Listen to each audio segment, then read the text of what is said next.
Hey everybody, welcome back to The Loop. Today I want to start by reading to you Mark chapter 14 verses 1 through 3. Now, while I read these verses, I want you to think about how you handle difficult situations in your life, and then I want you to compare that to how Jesus handles difficult situations in his life. Mark chapter 14, starting in verse 1, we read this. Now the Passover and the festival of unleavened bread were only 2 days away, and the chief priests and the teachers of the law were scheming to arrest Jesus secretly and kill him. But not during the festival, they said, or the people may riot. While he was in Bethany, reclining at the table in the home of Simon the leper, a woman came with an alabaster jar of very expensive perfume made of pure nard. She broke the jar and poured the perfume on his head. Now, I want to point something out to you that's really, really important. As Jesus' enemies were planning and plotting to kill Jesus on one side of town, his friends were celebrating with him and thanking him on the other side of town. Now, I certainly hope that no one is planning or plotting to kill you like they were Jesus, but I do know that we all have difficult people in our lives and we all have difficult days in our lives.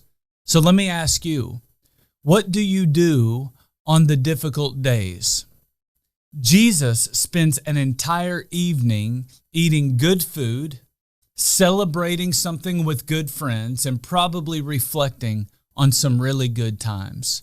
Mark tells us that Jesus was eating this dinner at Simon the leper's house.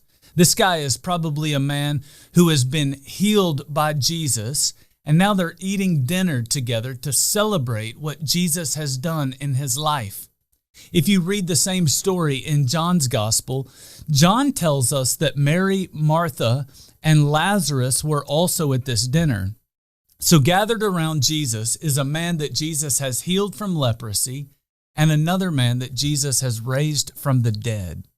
And Mark tells us that Jesus is there, and I love this next phrase. He says he's reclining at the table. It's a picture of Jesus being totally relaxed, not totally stressed out. He's not going to allow difficult people to ruin his night or to steal his joy. And so when you are having a really difficult day or you're dealing with really difficult people, don't just sit around and dwell on it, and certainly don't let it drive you into depression. Instead, surround yourself with really good people, eat some really good food, and have yourself a really good time. It's not the only way that Jesus dealt with really difficult situations, but it's certainly one way, and I hope you'll try it.